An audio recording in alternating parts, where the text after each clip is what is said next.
Welcome back to Navigating Inflation. We are not a history channel. Our goal is to study the failed currencies and economies of the past, to learn strategies to protect and grow wealth during times of severe inflation. Today, we will study one of the most severe cases of hyperinflation in history, Germany's Weimar Republic.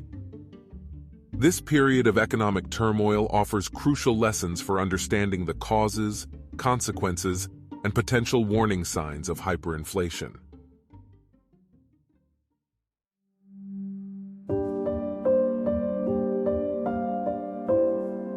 To understand the Weimar Republic's hyperinflation, we must first look at the state of Germany after World War I.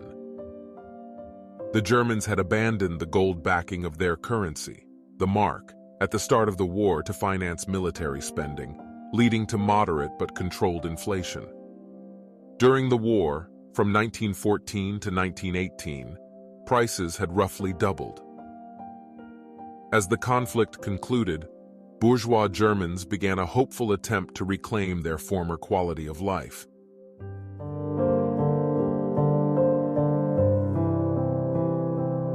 The victorious Allies had a different objective, stifling any possibility of resurgent German aggression.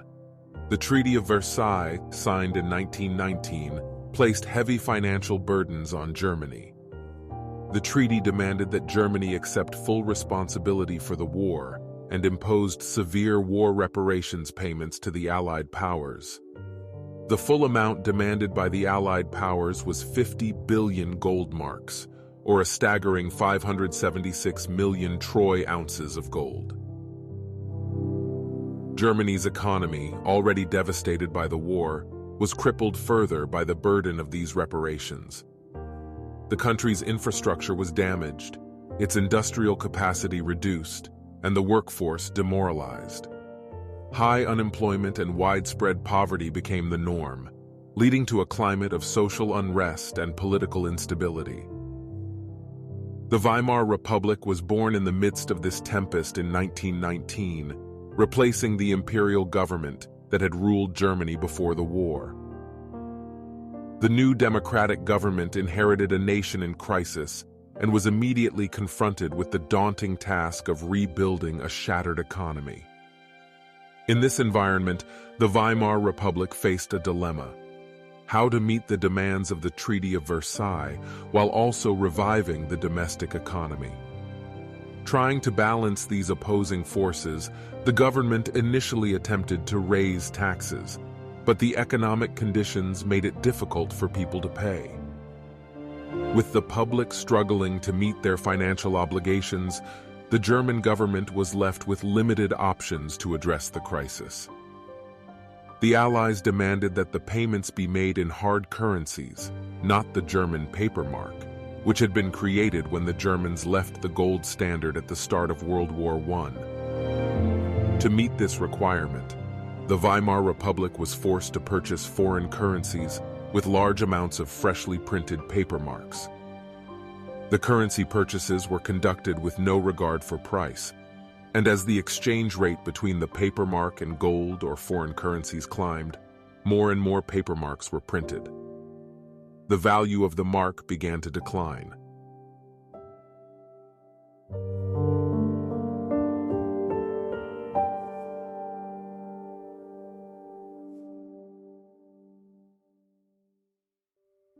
The situation didn't immediately spiral into hyperinflation.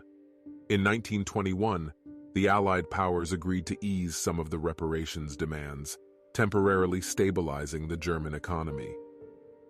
But this respite was short-lived, as the international community continued to pressure Germany to meet its obligations, leading to the resumption of money printing in 1922.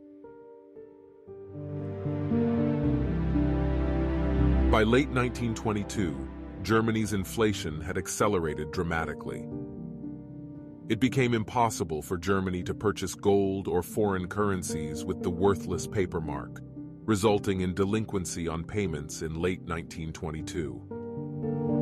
On January 9, 1923, the French government sent troops to occupy the Ruhr Valley, a key industrial region, to force the Germans to pay in hard goods such as coal, timber, or steel. In response, the German government encouraged a policy of passive resistance for the workers of the Ruhr Valley, decreasing factory output and requiring even more paper marks to be printed to support the idle workers. Private printing companies were conscripted to help print immense volumes of paper marks. Prices skyrocketed, with the cost of goods and services doubling every few days. Wages failed to keep up. Workers started to demand their wages be paid daily, as prices could change drastically within hours. Employees took breaks during their shifts to frantically spend their earnings before its value evaporated. Notes worth 50,000 marks were printed, then 5 million. More zeros were added with the printing of notes denominated at 5 billion, then 500 billion marks. A loaf of bread, priced at 1/4 of a mark when the war ended, cost 80 billion marks by the end of 1923. An entire life savings might only buy a bottle of champagne. In an effort to cope with the rapid loss of purchasing power, individuals turned to alternative ways of acquiring essential goods. Bartering became a common practice, with people exchanging their possessions or services for food and other necessities. A doctor in Berlin, Dr. Walter Rathenau, traded his medical services for items like coal, potatoes, and even a violin, which he would later barter for other necessities. Farmers refused to sell their produce for the worthless paper marks, fueling food shortages in cities. Jewelry, art, and gasoline were used as makeshift currency. The rare individual lucky enough to acquire a single American dollar could afford to throw lavish parties with change left to spare. A small few managed to thrive amidst the chaos. One such individual was Hugo Stennis, known as the Inflation King. Stennis, a German industrialist, recognized the potential for profit in the inflationary environment. He borrowed large sums of money to acquire struggling businesses and resources, betting that the value of the currency would continue to fall, making the loans cheaper to repay. As the mark's value plummeted, Stennis's empire grew, and he became one of the wealthiest men in Germany. We will return to Hugo Stennis later in this series to learn how we might profit from severe inflation. By November of 1923, the German mark had become virtually worthless. At the peak of the crisis, $1 was worth 4.2 trillion German marks. Notes were being printed with a face value of 100 trillion marks. Tax revenues provided for less than 1% of government expenditures, with the shortfall funded by ever-accelerating printing. This period marked the height of the Weimar Republic's hyperinflation crisis.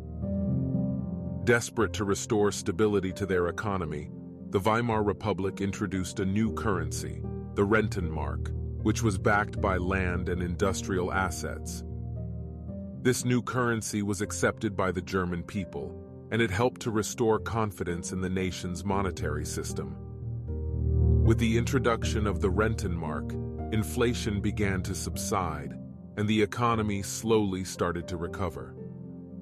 Banks gave away the worthless paper marks by the ton to be recycled into newspaper. As the German economy stabilized, the international community stepped in to assist with the country's financial struggles. The Dawes Plan, implemented in 1924, restructured Germany's reparations payments, providing much-needed relief and enabling the country to focus on rebuilding its shattered economy.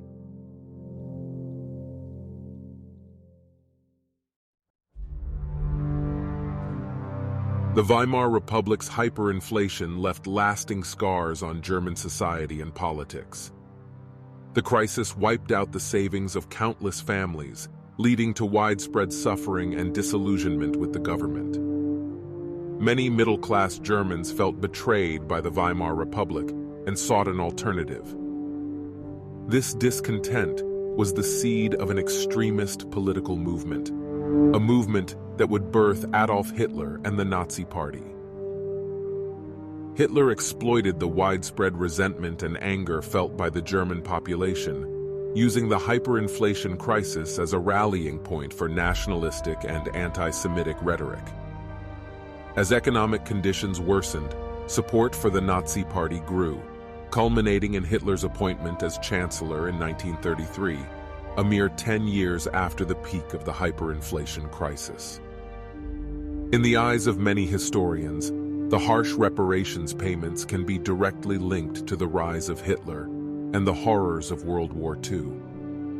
The prominent British economist John Maynard Keynes referred to the Treaty of Versailles as one of the most serious acts of political unwisdom for which our statesmen have ever been responsible.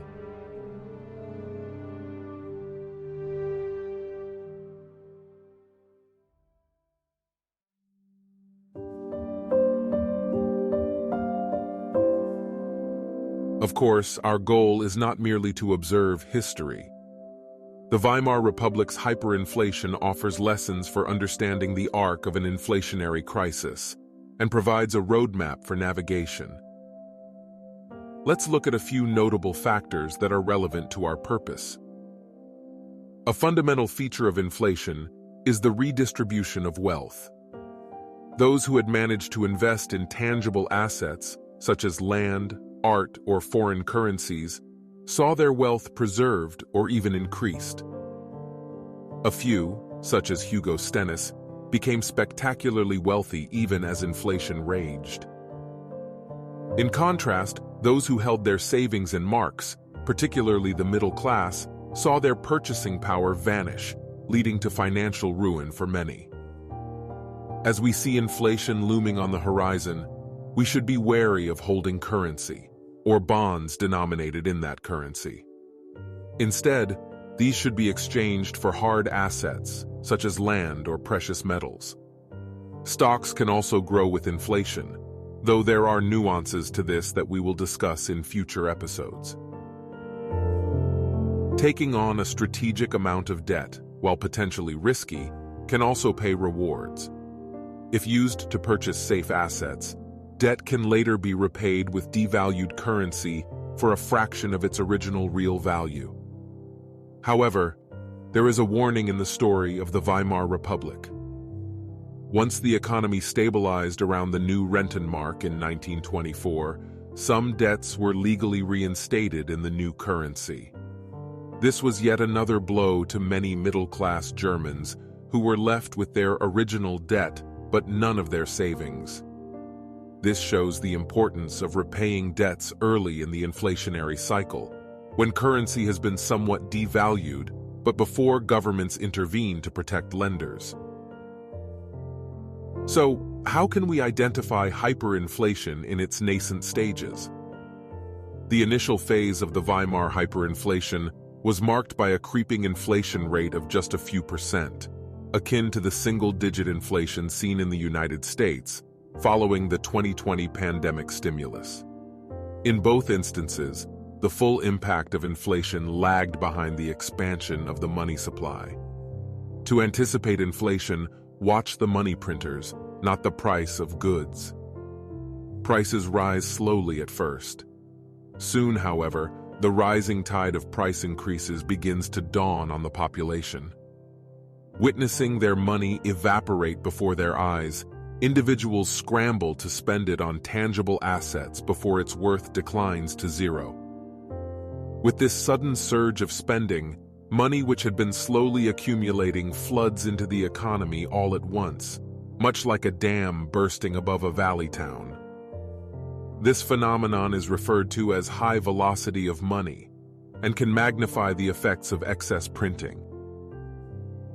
Central banks are more sophisticated today than the Reichsbank of 1923, and the dangers of unchecked currency printing are now known. Modern monetary theorists claim that inflation can be controlled to an ideal rate, usually 2 to 3%, by perfectly matching money creation with demand. We should be cautious of hubris in making this assumption, as Weimar shows us that inflation is a complex phenomenon that is driven by many factors, many that are difficult to control or predict. Next, we will examine a 21st century example of hyperinflation in the country of Zimbabwe. Please subscribe to join us on this journey to uncover tactics to prepare ourselves for future inflationary events.